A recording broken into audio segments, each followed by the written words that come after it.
बातें रह गई थी कल बताने को, उसे डिस्कस कर लेते हैं। तो कल हमने क्या सीखा था? कल हमने हॉरिजॉन्टल प्रोजेक्टाइल स्टार्ट किया था, ठीक है। अब ये हॉरिजॉन्टल प्रोजेक्टाइल वाली कहानी क्या है इसे समझो। हॉरिजॉन्टल प्रोजेक्टाइल में समझो बात, करना क्या होता था, एक टावर होता था, एक गेंद होती थी, नहीं इस कहानी में क्या होता था, एक टावर होता था और एक गेंद होती थी, और गेंद को एक हॉरिजॉन्टल स्पीड से फेंका जाता था। ऐसा ही कुछ होता था कहानी ना। और उसके बाद क्या हो देखा ये गया कि ये गेंद बेचारा इस तरह का प्रोजेक्टाइल शो करने लगा, ठीक है। तो इस केस में क्या होगा कि इनिशियल स्पीड जो होगी वो वर्टिकल या हॉरिजॉन्टल से कोई एंगल नहीं बनाएगी। केस 1 है, ठीक है। पहले केस में ये हम लोग डिस्कस कर रहे थे कि इस केस में जो हमारी इनिशियल स्पीड होगी, बोर्ड इधर है बाबू, इनिशियल स्पीड होगी तो वो वर्टिकल या हॉरिजॉन्टल से कोई एंगल नहीं बनाएगी, तो कोई दिक्कत नहीं है। टोटल इसके पास जितनी भी वेलोसिटी है वो वेलोसिटी हमेशा x के अलोंग रहेगी, लेकिन at the time of start at t बराबर 0 पे इसके पास इनिशियल स्पीड सिर्फ x डायरेक्शन में है, y डायरेक्शन में इनिशियल स्पीड नहीं है। इसीलिए ux इसके पास है कितना, पूरा का पूरा u, लेकिन uy इसके पास 0 होता था at the time of start t बराबर 0 पे। परंतु जैसे जैसे समय बीतते गया और बीतते समय एक ऐसा समय आया जब इसके पास कुछ वर्टिकल वेलोसिटी आ गई। क्यों? क्योंकि जब ये नीचे गिरेगा तो जी के अलोंग गिर रहा है, ये ग्रेविटी इस पे एक्ट करेगी, और ग्रेविटी मतलब acceleration due to gravity act होगा, एक्सेलरेशन आया वेलोसिटी प्रोड्यूस करेगा। तो किसी पॉइंट पे जाके इसके पास कुछ न कुछ वर्टिकल वेलोसिटी हो जाती थी, जिसे हम लोग वी वाई कहते थे। तो वी वाई कैसे निकालना है भाई? वी वाई आपको पता है एट टी टाइम बाद, टी टाइम पता है, और ए वाई आपको दे रखा है जी। तो एक्सेलरेशन पता है, फाइनल वेलोसिटी निकालनी है, इनिशियल वेलोसिटी पता है, v equal to U plus A T कर लो। ये करके हमने वी वाई निकाला था, और इस पॉइंट पे इसके पास जो यू एक्स होगा वो तो परमानेंट यू के बराबर होगा, ठीक है। अब ये चीज़ें हमने सीख ली थी, टाइम भी हम लोग निकाल लिए थे, फाइनल वेलोसिटी भी निकाल लिया था। अब ये पूछा जाता है कि टी टाइम बाद बताइए बाबू कि हॉरिजॉन्टल या वर्टिकल वेलोसिटी का डायरेक्शन क्या है। टी टाइम बाद वेलोसिटी का एक्चुअल डायरेक्शन क्या होगा? ये है टी टाइम बाद वेलोसिटी का डायरेक्शन, बोलो। टी टाइम बाद ऑब्जेक्ट की वेलोसिटी का डायरेक्शन तो यही ना होगा। ये डायरेक्शन आपको पूछा जाएगा, तो कौन बताएगा? टेन थीटा बताएगा। टेन थीटा यहाँ से कैलकुलेट कर लो, और आपको पता है कि टेन थीटा कैलकुलेट करने के लिए हम लोग सीख चुके हैं कि टेन थीटा बराबर क्या होगा, V Y by V X. इस पॉइंट पे ये आपको वी वाई हो जाएगा, ये आपको वी एक्स पता है, सॉरी यहाँ पे वी एक्स आपको पता है, वी वाई पता है, परंतु वेलोसिटी का डायरेक्शन भी पता चल जाएगा। तो वेलोसिटी का मैग्नीट्यूड हमने निकालने सीखा था एक रैंडम टाइम टी पे, नहीं कितना टाइम लगेगा या ये कितना डिस्टेंस ट्रेवल करेगा, ये भी आप चाहे तो आराम से x1 निकाल सकते हैं, है ना। कितना हॉरिजॉन्टल डिस्टेंस ट्रेवल करेगा ये भी इक्वेशन ऑफ ट्रेजेक्टरी से आप निकाल सकते थे। ये हम लोगों ने सब सीख रखा था, ये पहले भी कर रखे थे। x अगर निकालना हो तो क्या करोगे भाई? अगर x आपको निकालना है तो यू एक्स टी करोगे, और यू एक्स कितना होगा, u का यू एक्स आपके पास पूरा है, यू टी हो जाएगा। आई बात समझ में? तो इस तरह से डिस्प्लेसमेंट इन x डायरेक्शन में निकल जाता था, डिस्प्लेसमेंट इन y डायरेक्शन में निकल जाएगा। नेट डिस्प्लेसमेंट चाहो तो वो भी निकाल सकते थे, है ना। नेट डिस्प्लेसमेंट क्या होता था, x square plus Y square का स्क्वायर रूट। और y कैसे निकालते थे? y बराबर क्या होता था, y बराबर you T plus half T square. ये पुट करोगे तो u तो 0 होगा, और इसके पास सिर्फ बचेगा कितना, हाफ। ये y का वैल्यू कितना है जी, टी स्क्वायर। तो ये आपको y दे देगा at any instant of time में। ये सब सारी चीज़ें हमने सीख रखी थी, डायरेक्शन भी सीख रखा था। ये पूरी कहानी हो चुकी थी, इस पर डिस्कशन भी हो चुका था, क्लियर है। एक बार हमने रिकैप दे दिया। अब इसके बाद हॉरिजॉन्टल प्रोजेक्टाइल में हमें एक अगला केस पढ़ना था कि जब इनिशियल वेलोसिटी कुछ एंगल से प्रोजेक्ट की जाए, मतलब इसके दो और केस बनेंगे, उस केस को एनालिसिस करना हमें, उनको समझना है। नोट हमने करवा रखा था, ध्यान से देखो बाबू। इसके एक केस और बने, क्या? सुनो बाबू, जब टावर से कुछ एंगल पे बॉडी को प्रोजेक्ट किया गया, मैं समझे? जैसे टावर पे मान लो अभी क्या था, ये वाला केस जो हमने डिस्कस किया था, टावर पे खड़े हैं और गेंद को ऐसे फेंक रहे हैं, लेकिन मान लो मन किया, हमेशा थोड़े मन गेंद को सीधे फेंकने का करेगा, हो सकता है मन किया कि टावर पे चढ़ के गेंद को ऐसे फेंके।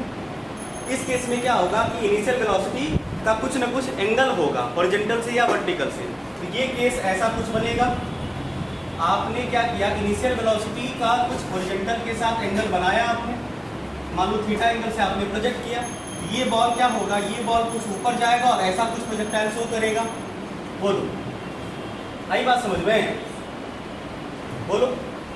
अब इस केस में हमें time of flight, maximum height या रेंज वगैरह कैलकुलेट करना है, आई बात समझ में? अब देखो क्या कि अगर तुम इस प्रोजेक्टाइल को देखो, तो ये प्रोजेक्टाइल तुम्हें पहले ही मिल चुका है, इसके नीचे वाला पार्ट भूल जाओ। इसके नीचे वाला पार्ट अगर तुम भूल जाओगे तो क्या ये नॉर्मल प्रोजेक्टाइल नहीं हो गया जो स्टार्टिंग में हमने किया था? बस इसी में चीज़ों को ऐड कर देना है। ये हाइट ऑफ टावर आपको पता है, इसे छोड़ दो। अगर हम यहाँ से प्रोजेक्टाइल स्टार्ट करें तो ये हो जाएगा इस प्रोजेक्टाइल का ये टॉप वाला जो h डिस्टेंस ट्रेवल करेगा, तो ये प्रोजेक्टाइल टोटल हाइट कितना डिस्टेंस ट्रेवल किया? टोटल डिस्टेंस ट्रेवल किया है h प्लस h। ये प्रोजेक्टाइल टोटल मैक्सिमम हाइट इसका कितना हो जाएगा इस प्रोजेक्टाइल का? इस h में ये वाला h एक्स्ट्रा प्लस कर देंगे, आई बात समझ में?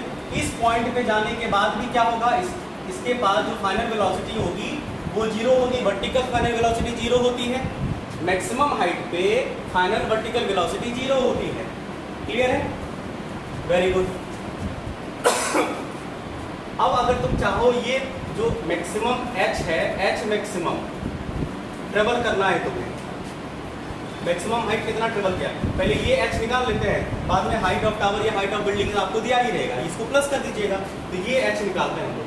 h बराबर क्या करोगे, ut plus half at square, ये तो हम लोग कैलकुलेट करते हैं ना, ut plus half at square. बोलो, अब बताइए क्या आपके पास ut है? बिल्कुल, यहाँ पे क्या है, इस पॉइंट पे आपके पास ux भी होगा, कितना, u cos थीटा, और आपके पास uy भी होगा, कितना, बोलो बाबू, u sin थीटा होगा। ये दोनों चीजें हैं हमारे पास, तो uy है, हाँ है, यहाँ से यहाँ तक आने में टाइम कितना लगा, t, मान लिए ये हो गया आपका u sin theta into p plus half, उसके बाद gt स्क्वायर, आई बात समझ में? अच्छा माइनस करोगे, g माइनस होगा माइनस हाफ gt स्क्वायर, ये हो गया आपका क्या, h आ गया, टाइम पता है। अगर आपको टोटल डिस्टेंस ट्रेवल करना है, मतलब total distance travel vertical y में y निकालना है, तो वो क्या होगा, h प्लस h होगा, ये निकाल लीजिए, बात खत्म। ये कैपिटल H क्या है, हाइट ऑफ टावर है, कैपिटल H क्या है, हाइट ऑफ टावर है, और ये h जो आपने यहाँ से यहाँ तक ट्रेवल किया है, तो मैक्सिमम वर्टिकल हाइट निकल आया, मैक्सिमम वर्टिकल हाइट निकल आया, आई बात समझ में? Very good. अब देखो, अगर मान लो यहाँ पे हम लोग बात करें time taken to fall the ground, इस ऑब्जेक्ट को यहाँ से यहाँ तक आने में कितना टाइम लगा?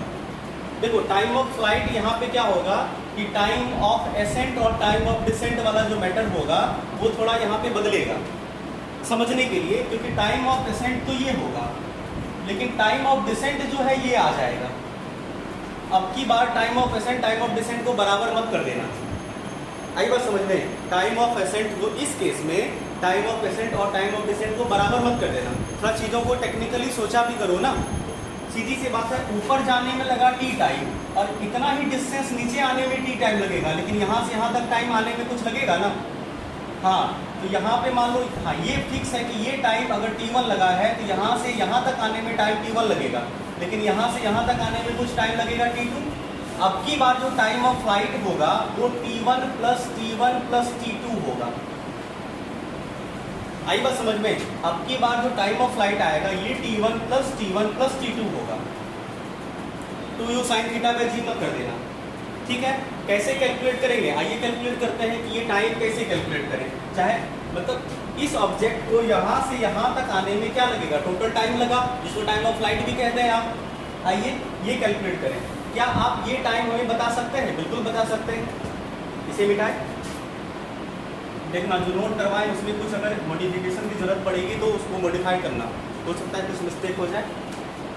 अब हम लोग ये टाइम कैलकुलेट करते हैं। इस टाइम को कैलकुलेट करने के लिए हमने आपको पहले भी बता रखा है कि अगर ये टाइम कैलकुलेट करना हो तो u बाई जी कर लो, मतलब u साइन थीटा बाई जी कर लो। कैसे करेंगे?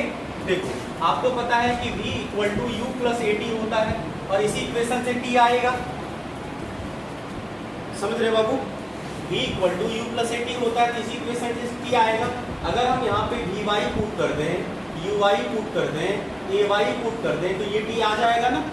बताओ वी वाई इस पॉइंट पे, ये टाइम आप कैलकुलेट कर रहे हैं ना, इस पॉइंट पे क्या होगा? वी वाई तो जीरो है, ये वाला टर्म तो जीरो है, तो यू वाई रहेगा और यू वाई का वैल्यू तो पता है ना आपका कितना, u साइन थीटा, और ए वाई का वैल्यू माइनस ही होगा, बोलो, और t। तो देखो जी टी इक्वल टू क्या आ गया, u साइन थीटा, तो t इक्वल टू क्या हो गया, u साइन थीटा बाई जी। देखो अगर आप इसके नीचे वाले पार्ट को भूल जाओ तो ये सिंपल प्रोजेक्टाइल है, तो सिंपल प्रोजेक्टाइल में जो हमने टाइम ऑफ पेसेंट सीखा है u साइन थीटा बाई जी, वही तो लग रहा है। तो यहाँ से यहाँ तक आने में u sine theta by G time लगा, यहाँ से यहाँ तक आने में भी u sine theta by G लगेगा, परंतु हम लोग यहाँ से यहाँ तक जो टाइम होगा वो इतना प्लस इतना नहीं करेंगे। कर सकते हैं, कर सकते हैं, T2 आप अलग से निकाल सकते हैं, हम T2 अलग से नहीं निकालेंगे। क्यों? क्योंकि T2 अलग से निकालने में तुम्हें इस पॉइंट पे वेलोसिटी निकालनी पड़ेगी, फिर एक्स्ट्रा मेहनत करना पड़ेगा। भाई हमें क्यों करें एक्स्ट्रा मेहनत, सीधा यहाँ से यहाँ तक आने का टाइम निकाल लेते हैं हम लोग। आई बात समझ में? यानी T1 और T2 साथ में निकाल लेते हैं। क्लियर है? तो यहाँ से यहाँ तक आने का टाइम कितना हो गया, t साइन थीटा बाई जी, मतलब u साइन थीटा बाई जी। अब हम लोग यहाँ से यहाँ तक आने का टाइम निकालते हैं, निकालें? आइए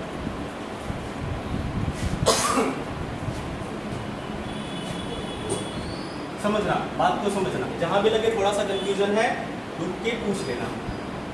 अब हम लोग क्या करते हैं, यहाँ से मोशन स्टार्ट करते हैं और यहाँ से यहाँ तक टाइम निकालते हैं। यहाँ से मोशन स्टार्ट करेंगे तो इस पॉइंट पे हमें क्या क्या चीज़ है, वर्टिकल मोशन की बात कर लेते हैं, ठीक है।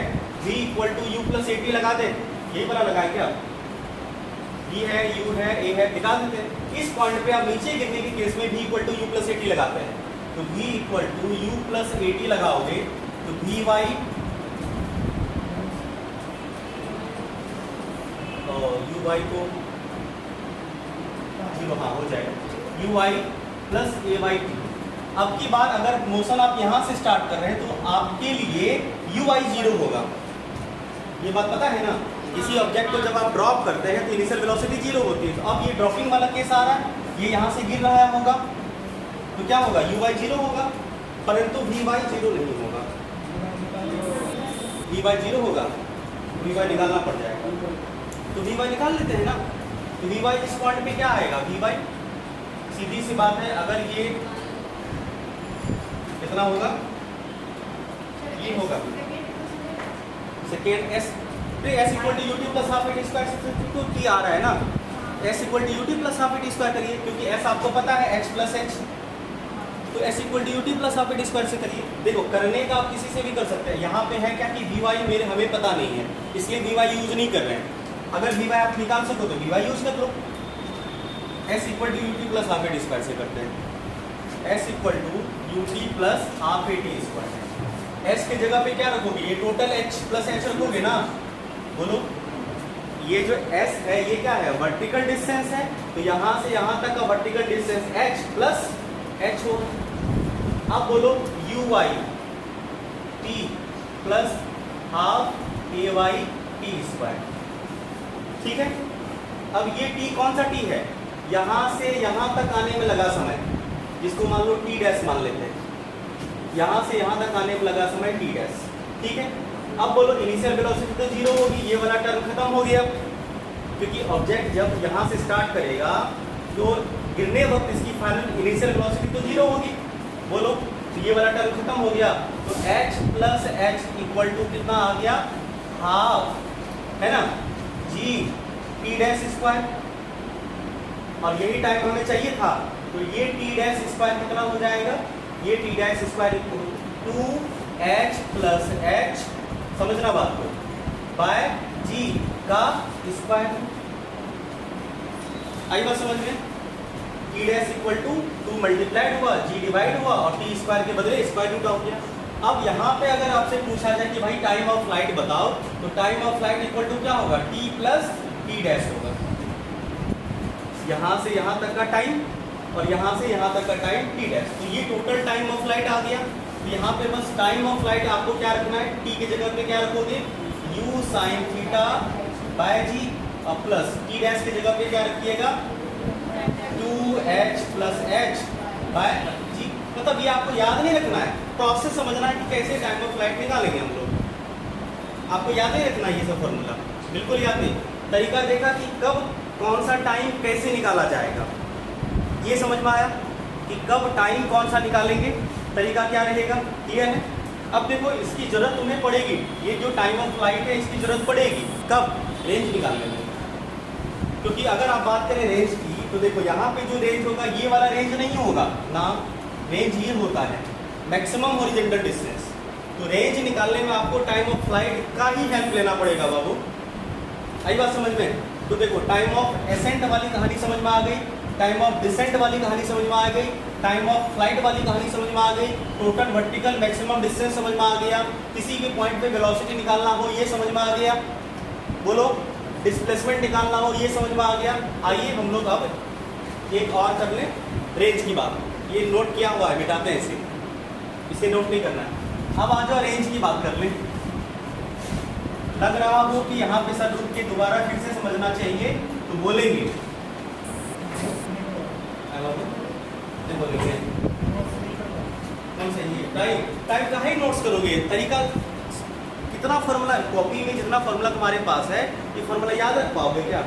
तरीका समझो ना, कहा है फॉर्मूला ज़्यादा, वहाँ पे हम फॉर्मूला नोट्स में लिखवा ही नहीं है, बस ऐसे एक्सप्रेशन बता दिए हैं। अब यहाँ पे सॉल्व कर दे रहे हैं, बोर्ड पे एक्सप्रेशन बता दे रहे हैं, तो एक्सप्रेशन तुम लोग को प्रैक्टिस हो ही गया है।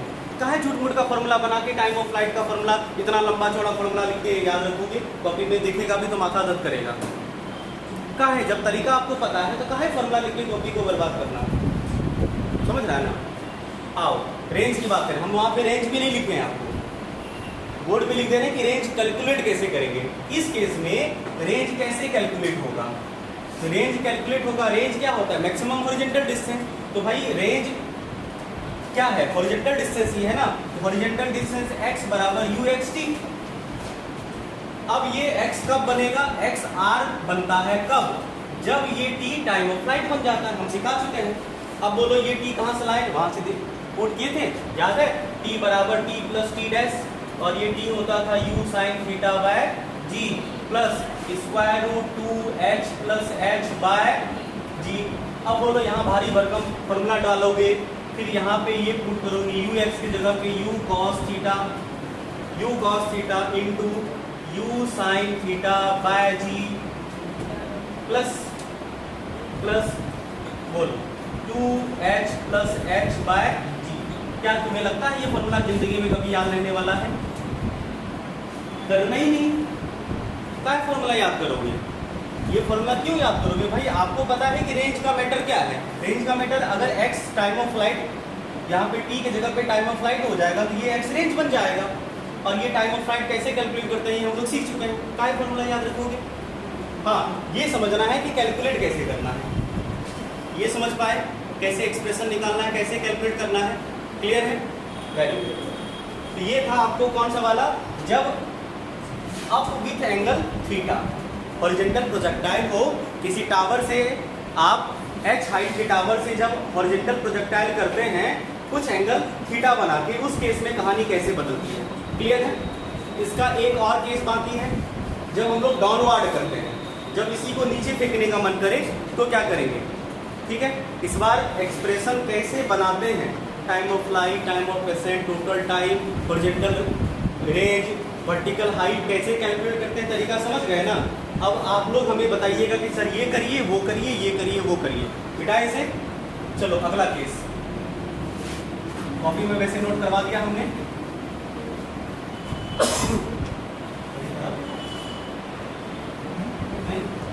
लगता है आज 2-4 सवाल कर पाएंगे।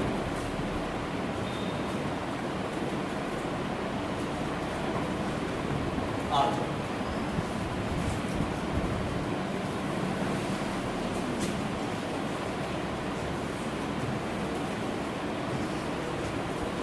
अगला केस, इसमें क्या होगा, ये मान लो टावर है और यहां से एक ऑब्जेक्ट को ना, देखो पहले केस में सीधा फेंके थे, दूसरे केस में ऊपर कुछ एंगल से फेंके थे, अब की बार क्या होगा, कुछ एंगल से नीचे फेंकेंगे। समझ रहे हैं ना? हाँ, ड्रॉप नहीं, हाँ थ्रू, तब नहीं इनिशियल वेलोसिटी होगी। तो कुछ एंगल से क्या करेंगे हम लोग, नीचे फेंकेंगे। देखो ये हॉरिजॉन्टल से कुछ एंगल बना रहा है ना, कौन, यू। इस केस में जो प्रोजेक्टाइल होगा कुछ ऐसा हम दिखेगा, सीधा नहीं हो गया ज़्यादा। इस केस में प्रोजेक्टाइल कुछ आपको ऐसा दिखेगा, बोलो। देखो इससे पहले वाले जो केस आपने ये वाला कर रखा था, इस केस में भी प्रोजेक्टाइल आपको ऐसा दिखता था, लेकिन फर्क इसमें और इसमें क्या है, इसमें क्या था, इनिशियल वेलोसिटी हॉरिजॉन्टल के साथ कोई एंगल नहीं बना रही थी, सबसे पहला वाला केस। लेकिन इसमें क्या होगा, इनिशियल वेलोसिटी देखो हॉरिजॉन्टल के साथ कुछ एंगल पे है, कुछ एंगल पे है, फर्क है दोनों में, और मैटर सब कुछ सेम रहेगा। इस केस में क्या था, पहले वाले केस में आपके पास ux u के बराबर था, लेकिन इस केस में क्या होगा, ux आपके पास u cos थीटा के बराबर होगा, और कहानी बिल्कुल सेम चलेगी, कहानी बिल्कुल सेम चलेगी। चलिए अगर हम बात करें मोशन की, तो ये हमारा x हो गया और ये आपने y मान लिया, तो इधर मान लो u है आपके पास, समझ रहे हो, ये थीटा, तो इस केस में आपके पास ux हो जाएगा u cos थीटा, और यहाँ पे uy हो जाएगा आपके पास u sin थीटा। कोई दिक्कत यहाँ तक नहीं। चलिए अब हम लोग करते हैं मैक्सिमम हाइट ट्रेवल। तो मैक्सिमम हाइट ये कितना जा पाएगा, जितना हाइट ऑफ टावर है, ज़्यादा से ज़्यादा वर्टिकल हाइट ये कितना ट्रेवल कर पाएगा, जितना इसके पास टावर का हाइट है। आई बात समझ में? तो मैक्सिमम केस में ये वाला इंफॉर्मेशन आपको गिवन होगा, क्योंकि मैक्सिमम वर्टिकल हाइट आपको दिया रहेगा, हाइट ऑफ टावर हो जाएगा। फिर भी कैलकुलेट अगर करना हो, मान लो हाइट ऑफ टावर अगर कैलकुलेट करना हो तो कैसे करेंगे, बात मत करो, क्या बात करोगे। तो देखो अगर आपको वर्टिकल डिस्टेंस निकालना है तो y बराबर UYT plus half AYT use करेंगे, ठीक है। और मजे की बात यहाँ पे तुम्हें हम ये बताते हैं कि ये जो टाइम है ये टाइम ऑफ डिसेंट होगा, क्योंकि यहाँ पे टाइम ऑफ एसेंट की कोई बात ही नहीं की गई है। चल देखो यहाँ पे टाइम ऑफ एसेंट की कोई बात भी है, बट ये थोड़ा सा भी ऊपर गया है, नीचे भी तो आ रहा है, मतलब टाइम ऑफ एसेंट। इसलिए बोले कि हमेशा ये रट्टा मत मार लेना कि time of ascent time of descent के बराबर होता है, और दोनों को प्लस करोगे टाइम ऑफ फ्लाइट आएगा। बताओ यहाँ पे time of descent time of flight के बराबर आ रहा है, क्योंकि यहाँ पे टाइम ऑफ डिसेंट भी तो टाइम ऑफ फ्लाइट होगा। आई बात समझ में? तो बिल्कुल याद नहीं करना है, मैटर को समझना है। अब देखो ये y h के बराबर होगा, बताइए इसके पास uy है, हाँ है, कितना, u sin theta into t। ये टाइम ऑफ डिसेंट कहो या टाइम ऑफ फ्लाइट कहो एक ही बात है। चलो कैपिटल T ही रख देते हैं, काम आएगा टाइम ऑफ फ्लाइट के लिए। अब बोलो नीचे गिर रहा है g पॉजिटिव, नीचे गिर रहा है g positive, half gt square. एक बात और तुम्हें बता देते हम, कभी कभी किताबों में ने ये यहाँ पे तुम साइन माइनस देखोगे, इसका ये मतलब हुआ कि वर्टिकल डिस्टेंस जो होता है वो नेगेटिव होता है, माइनस वाई होता है, लेकिन इससे कोई फर्क नहीं पड़ेगा, क्योंकि तुम्हें तो डिस्टेंस से मतलब है ना, कितना वर्टिकल डिस्टेंस हुआ।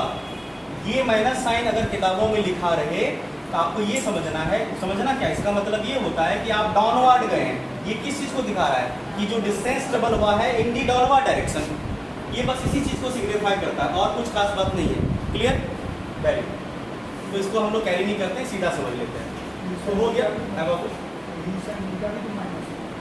कब, जब यहाँ पे माइनस करोगे, जब यहाँ पे, इसमें तो हम नहीं कर रहे हैं, सीधा सीधा मोशन। देखो ना हमने यहाँ पे y, देखो ये माइनस वाई नहीं माना हमने, जानबूझ के हमने क्या किया, यहाँ पे y मान लिया, तो y के डायरेक्शन में मोशन हो रहा है, u sin थीटा पॉजिटिव, इसलिए तो ज़्यादा टेंशन, माइनस प्लस का हम ज़्यादा टेंशन ले ही नहीं रहे।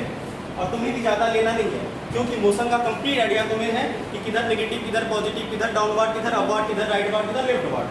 तो कहाँ है माइनस प्लस डाल के इसको और ज़्यादा कंफ्यूजिंग बनाए, रहने देते हैं। क्लियर है? Very good. तो ये हो गया आपका मैक्सिमम हाइट ट्रेवल। कैसे निकालोगे? जो हाइट ऑफ टावर, ये हाइट ऑफ टावर के नाम से भी जाना जाता है। इस केस में हाइट ऑफ टावर और मैक्सिमम वर्टिकल डिस्टेंस सेम है। क्लियर है? ये हो जाएगा आपका कितना, ut sin theta plus half gt square. अब यही सॉल्व करोगे तो टी भी आ जाएगा आपका। अगर टी की जरूरत पड़ेगी तो टी आराम से यहाँ से कैलकुलेट कर सकेंगे हम लोग। क्लियर है? बोलो, कैलकुलेट करना नहीं है, बस समझना है कि कैसे निकालना है। अगर टी की जरूरत पड़ेगी ऐसे निकाला जाएगा। तो खत्म। यहाँ पे टाइम भी आ जाएगा और वर्टिकल डिस्टेंस भी आ जाएगा, मतलब टाइम ऑफ फ्लाइट भी आ जाएगा। Time taken to reach the ground भी यही होगा, टाइम ऑफ फ्लाइट भी यही होगा। मतलब जब हम लोग रेंज निकालेंगे उस केस में टी यही पुट की कराएगा कि नहीं कराएगा? आई बात समझ में? रेंज कैसे निकालें? आओ रेंज की बात कर लें। तो रेंज के लिए तो यूनिवर्सल है कि आर एक्स बराबर, रेंज तो यही होगा बाबू, एक्स बराबर क्या होगा, यू एक्स टी होगा। अब ये आर बनेगा कब? जब ये टाइम ऑफ फ्लाइट होगा। यू एक्स आपके पास कितना है, यू कॉस थीटा, है ना। और टी की जगह पे उस इक्वेशन से जो सॉल्व करने के बाद टी आएगा वो टी को पुट कर दीजिएगा। क्या टेंशन? कोई टेंशन नहीं। इसीलिए बस आपको सिचुएशन समझना था। फॉर्मूला एक ही है, करने के तरीके सिर्फ एक ही हैं, जो हमने स्टार्टिंग में पहले वाले केस में कर रखा है। उसी तरह से सबको करते चलना है, सॉल्व करते चलना है। हाँ, बस सिचुएशन समझना है कि इस सिचुएशन में क्या होना चाहिए था, क्या होता है। क्लियर है? आई बात समझ में? Very good. इस तरह से आपका जो ये ऑब्लिक प्रोजेक्टाइल था, इसको ऑब्लिक ही कहते थे ना, ऑब्लिक प्रोजेक्टाइल था, वो खत्म हुआ। अब प्रोजेक्टाइल में मात्र हमारे पास एक केस और बाकी है, जो कि है इंक्लाइंड प्लेन वाला। उसको हम लोग डिस्कस करेंगे, लेकिन पहले इस पर कुछ प्रैक्टिस करेंगे। फिर इंक्लाइंड प्लेन पे करने के बाद हम लोग कुछ बढ़िया बढ़िया जेईई लेवल के सवाल करेंगे। ठीक है? आइए क्वेश्चन करें।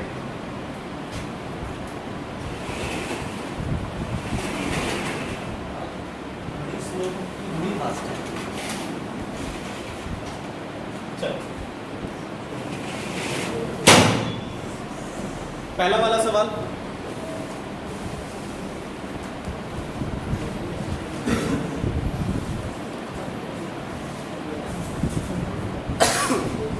देखो पहले क्वेश्चन को डिस्कस कर लें। कह रहा है एक एरोप्लेन है is travelling horizontally at a height. तो आपने एरोप्लेन को ट्रेवल करते हुए देखा ही होगा ना, कैसा चलता है? ऐसे ऐसे होने वक्त ऐसे जाता है, लेकिन उसके बाद तो ऐसे ही चलता है ना। ऐसा थोड़ी कि ऐसे चलेगा, ऐसा चलेगा, यानी ऐसा चलेगा। इसका मतलब हॉरिजॉन्टल प्रोजेक्टाइल वाली कहानी बनने वाली है। तैयार हो जाओ सॉल्व करने के लिए। तो ये हो गया एरोप्लेन जो ऐसे जा रहा होगा, और एरोप्लेन किसी हाइट से चल रहा होगा, किसी हाइट पे होगा। आई बात समझ में? और ये हाइट दे रखा है क्या?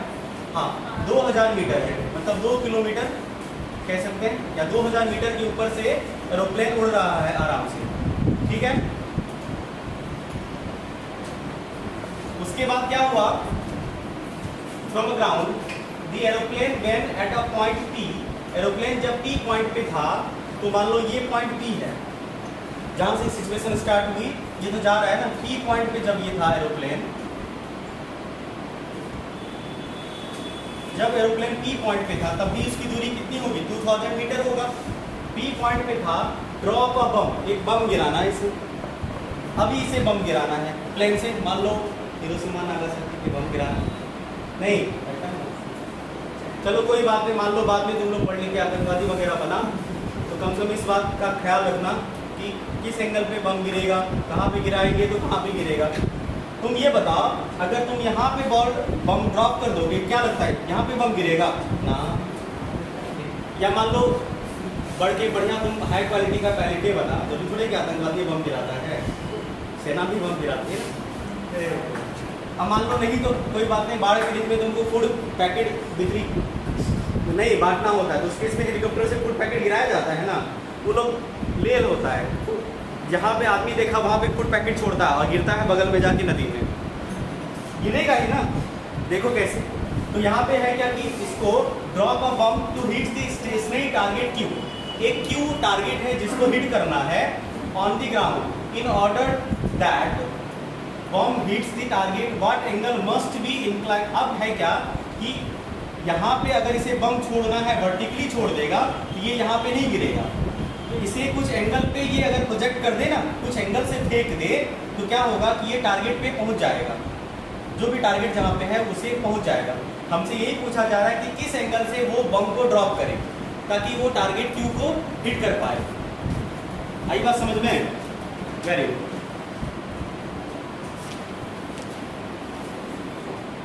ठीक है,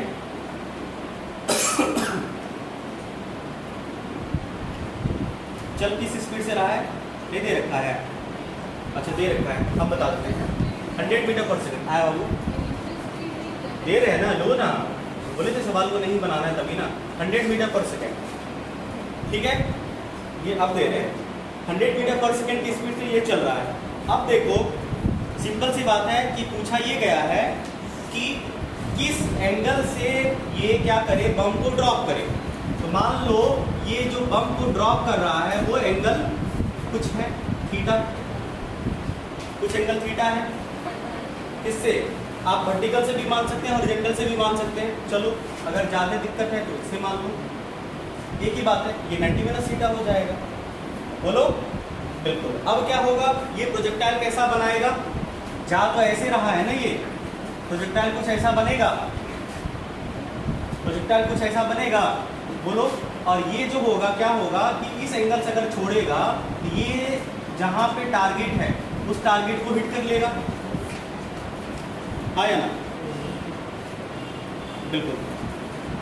अगर इस एंगल से ये बम को ड्रॉप कर दे वर्टिकल या हॉरिजॉन्टल से, तो ये वो टारगेट है जहाँ पे इसे हिट करना है। छोड़ना इसे पी पॉइंट पे ही पड़ेगा। सुनो सुनो, छोड़ना इसे पी पॉइंट पे है। पी पॉइंट पे छोड़ना है किस एंगल से, ताकि ये क्यू टारगेट को हिट कर सके। हमने माना कि पी पॉइंट पे हमने ड्रॉप कर दिया है, पी पॉइंट पे हमने थीटा एंगल से छोड़ दिया है और टारगेट क्यू को हिट कर लिया, कहानी बन गई। बस अब हमसे क्या निकालना है? थीटा निकालना है। बहुत बढ़िया।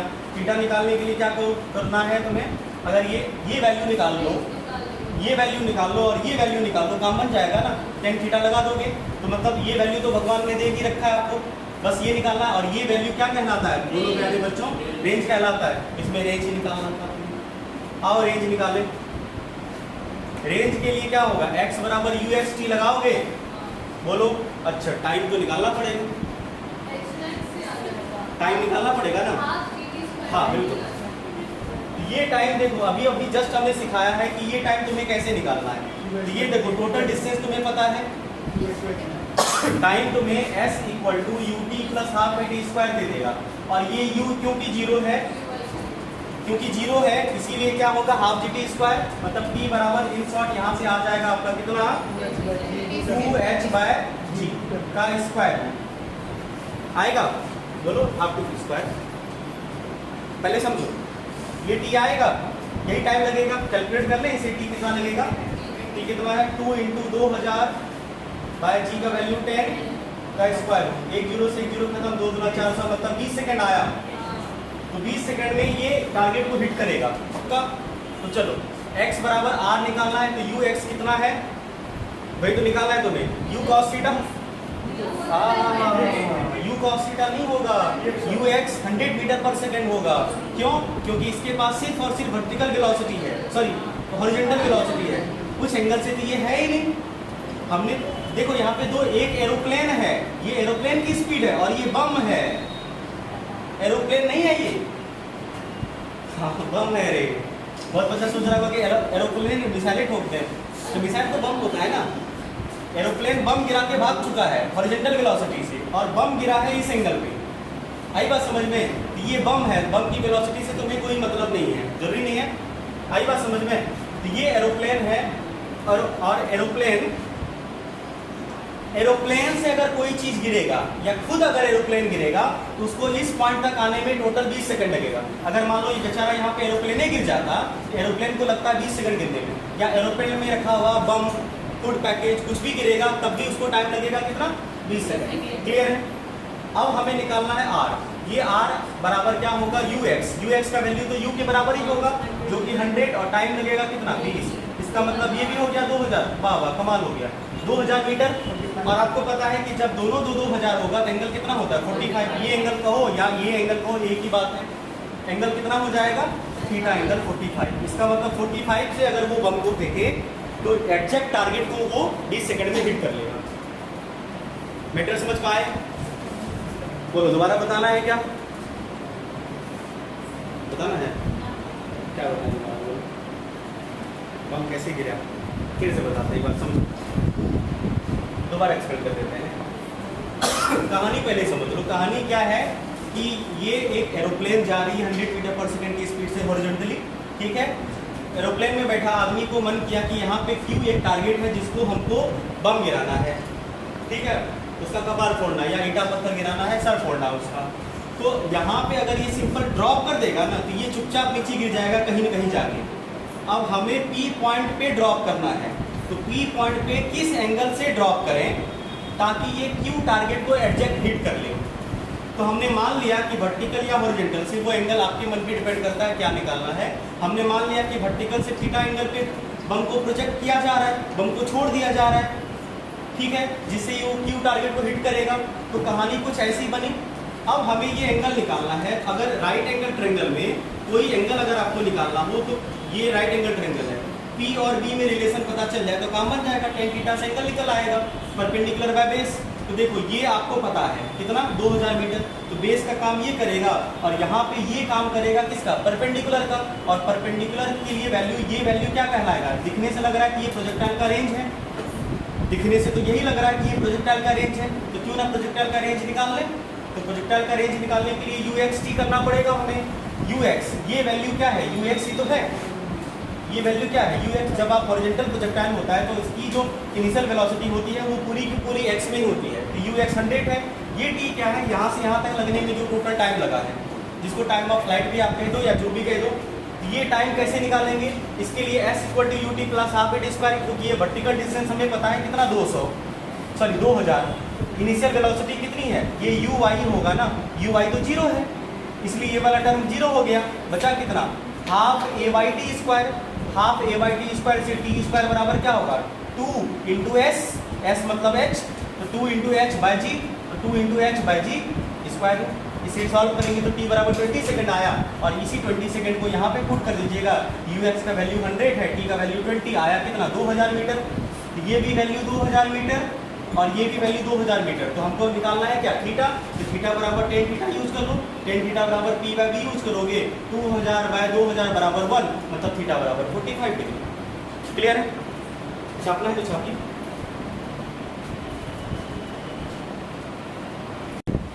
आइए ये स्टेयर वाला सवाल करें। स्टेयर वाला सवाल ज़्यादा कंफ्यूजन नहीं, इसमें बस वर्टिकल डिस्टेंस का मैटर होता है। आई बात समझ में, जब भी मोशन हो तुम्हें वर्टिकल, जैसे गेंद तुमने छोड़ा तो वो क्या होता है कि जैसे मान लो कभी कभी होता है ना कि छत से एक गेंद को सीढ़ी पे लुढ़का देते हैं, गेंद ऐसे ऐसे गिरती है, टपक टपक टपक ऐसे गिरती है ना। तो उसमें क्या है कि ये टपक टपक से तुम्हें कोई मतलब नहीं, बस मतलब ये अगर तुम गेंद के ओवरऑल मोशन को देखो तो वेलोसिटी के डायरेक्शन को अगर तुम मिलाओगे तो वो भी एक तरह का प्रोजेक्टाइल होगा। ऐसे सीढ़ी पे आई, फिर सीढ़ी पे आई, फिर सीढ़ी पे आई, अगर सबकी वेलोसिटी को मिलाओगे तो एक प्रोजेक्टाइल मिलेगा तुम्हें, जिसमें ये जो टोटल हाइट वर्टिकल होगा ये उसका वर्टिकल हाइट हो जाएगा, वर्टिकल डिस्टेंस हो जाएगा। आओ कुछ ऐसा हुआ, देखो हुआ क्या, कह रहा कि ball rolls off the top of a stair. Stair मान लो एक सीढ़ी है, समझो इस सीढ़ी के टॉप से ये मान लो यहाँ पे सीढ़ी है, बॉल को u वेलोसिटी से छोड़ दिया गया, समझना। अब उसके बाद क्या होगा कि ये जो होगा वो सीढ़ी पे है ना, मान लो इसके बाद ये एक अगला पायदान है सीढ़ी का जिसपे बॉल गिरेगी। आई बात समझ में? उसके बाद फिर क्या होगा, फिर ये अगला सीढ़ी का पायदान होगा, है ना। फिर ये बॉल अभी इस पे गिरी ना, मान लो ये बॉल यहाँ पे गिर जाएगी ना। आई बात समझ में? यहाँ से इसको तुमने फेंका, बहुत ज़्यादा वेलोसिटी से नहीं फेंकना है, नहीं तो दूसरे के छत की सीढ़ी से गिरेगा, तुम्हें खुद के छत की सीढ़ी से गिराना है। तो थोड़ी वेलोसिटी देके बॉल को टपाक सा गिरा दो, तो ये टपाक सा गिरेगा तो यहाँ पे पहुंचेगी गेंद। बोलो, अब यहाँ पे गिरने के बाद फिर गेंद इस सीढ़ी पे गिरेगी टपाक सा, अगली सीढ़ी पायदान पे। उसके बाद जैसे ये आएगा यहाँ पे, फिर उसके बाद क्या गिरे, फिर ये गेंद गिरेगी टपाक सा इस सीढ़ी पे, यहाँ पे, ठीक है। और ये कंटिन्यूसली कहाँ तक चलती रहेगी, जब तक ये गेंद ग्राउंड पे ना पहुंच जाए। अगर ओवरऑल तुम देखो तो ये मोशन कैसा हो रहा है प्यारे बच्चों, कुछ प्रोजेक्टाइल जैसा होगा कुछ, लेकिन यहाँ पे क्या है कि ये प्रोजेक्टाइल तुम्हें ये वाले लाइन नहीं, वेलोसिटी को मिलाओगे तो ओवरऑल तुम्हें ये प्रोजेक्टाइल देखने को मिलेगा।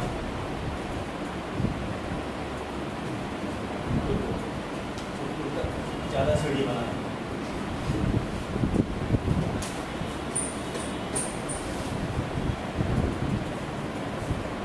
कुछ ऐसा, ठीक है।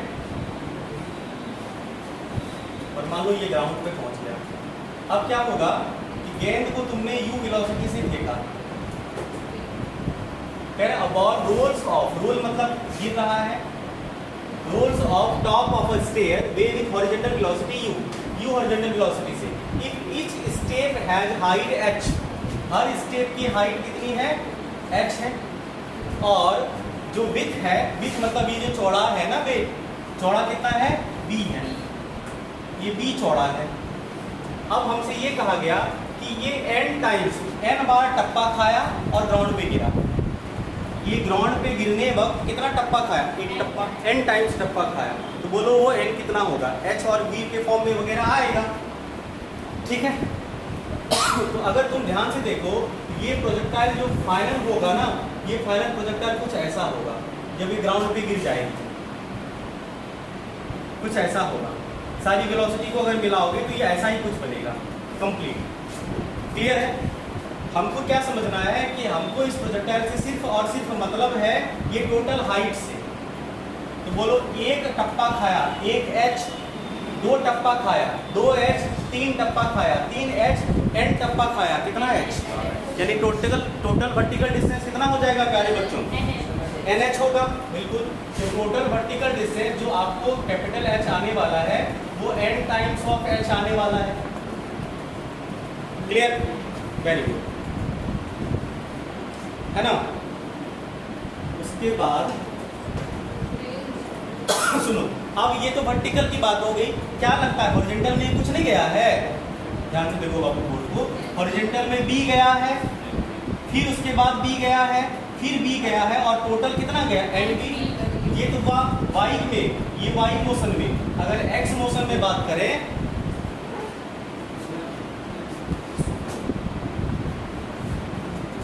सुन रहा है ना तू, x में अगर बात करें तो क्या होगा, टोटल x कितना होगा, n टाइम्स ऑफ b होगा, और टोटल h कितना हो गया, n टाइम्स ऑफ h होगा। Very good. अब आपको x मिल गया, y मिल गया, तो क्या करें, रिलेशन निकालना है। चलो एक काम करते हैं हम लोग, इसको बिठाते हैं पहले। कहानी समझ में आई थी कि कहानी क्या है, बोलो, कहानी समझे लगे, आ जाओ। अब एक इक्वेशन बनाओ जिससे t निकाल लेते हैं और उस t का वैल्यू इसमें पुट कर देते हैं। आपको याद है ना कि x बराबर uxt होता है, याद है ना, बिल्कुल। x का वैल्यू पता है, ux का वैल्यू u है, t पुट कर देंगे कहानी आ जाएगा। और t कौन बताएगा, ये बताएगा। आ जाओ, t बराबर h बराबर ut plus half T square, सीधा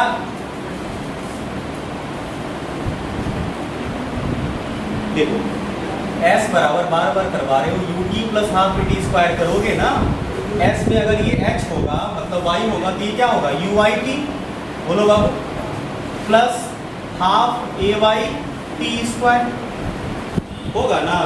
बोलो uy कितना है इसके पास, 0। बोले थे इस तरह के मोशन में uy होता ही नहीं, uy 0 हुआ तो हाफ at स्क्वायर होगा ना सीधा। और ये h बराबर, बोलो ये h का वैल्यू क्या पुट करें, nh रख दें, बोलो इस h का value n times of h रख देते हैं, और हाफ g t स्क्वायर। बोलो यहाँ से t का वैल्यू क्या हो जाएगा, t square square equal to, अगर आप चाहो तो 2 टाइम्स ऑफ n है बाबू, t का वैल्यू क्या पुट करें, 2h/g, वही तो कर रहे हैं, 2h/g, उसी से तो आया है।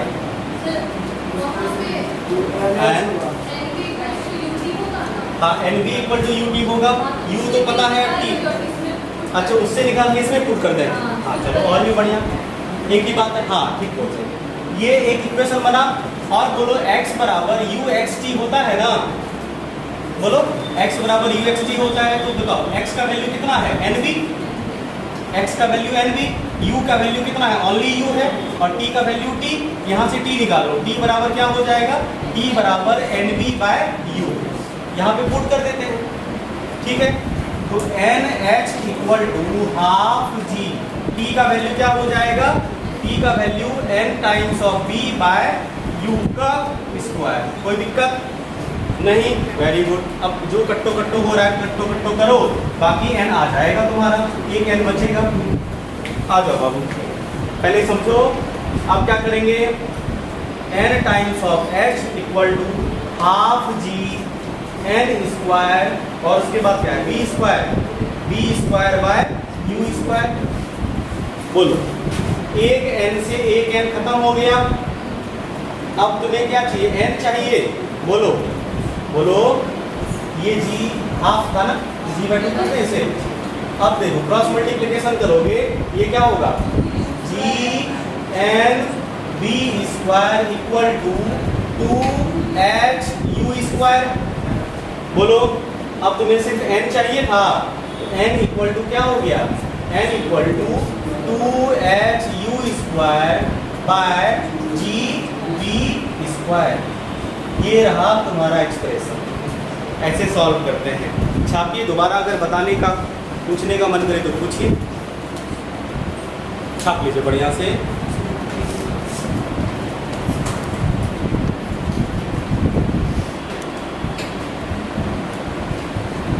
छापिए,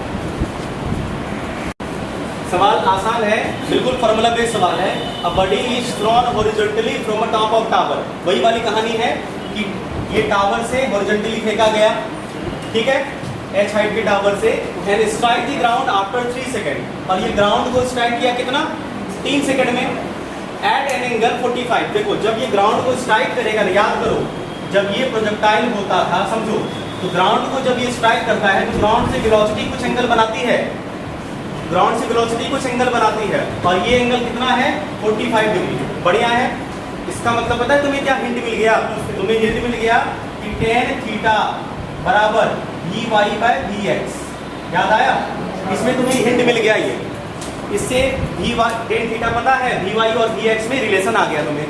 खैर जो भी, with horizontal find the height of tower, Vx Vy में रिलेशन दे दिया है, ज्यादा कुछ जानने की आवश्यकता नहीं है। और साथ में पूछ रहा है speed with which body was projected, यानी u भी तुमसे पूछा जा रहा है और तुमसे h भी पूछा जा रहा है। g का वैल्यू 9.8 लोगे। सवाल बिल्कुल आसान है, बहुत ही आसान लेवल का है, बनाइएगा इसको, ठीक है। और प्रैक्टिस के लिए कुछ प्रॉब्लम आज भेज देंगे पक्का ग्रुप में, आंसर बगल में लिख देंगे। अब आंसर तो याद नहीं है, आंसर तो बताना कठिन भी तुम लोगों का था, इतना देर में तो आंसर भी बता देते,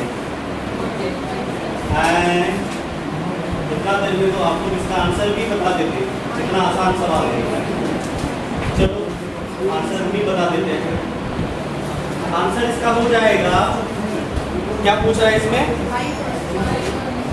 स्पीड पूछ रहा है और हाइट पूछ रहा है, तो हाइट इसका हो जाएगा प्यारे बच्चों मात्र 44.1 मीटर, और स्पीड हो जाएगी 29.4 मीटर पर सेकंड।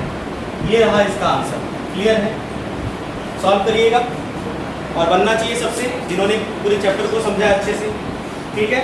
उसके बाद लास्ट टॉपिक इसका होगा इंक्लाइन वाला, बड़ा खूबसूरत टॉपिक है, जेई के लिए इम्पॉर्टेंट है, ठीक है। मेडिकल के लिए ये वाला जो ऑब्लिक प्रोजेक्शन है, इसमें ज़्यादा सवाल पूछते हैं।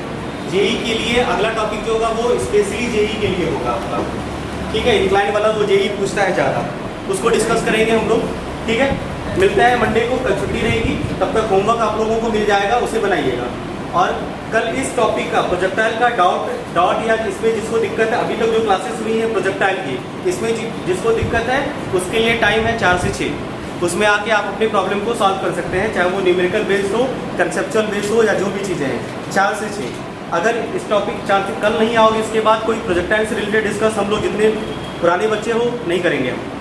ठीक है, चलिए धन्यवाद, मिलते हैं कल।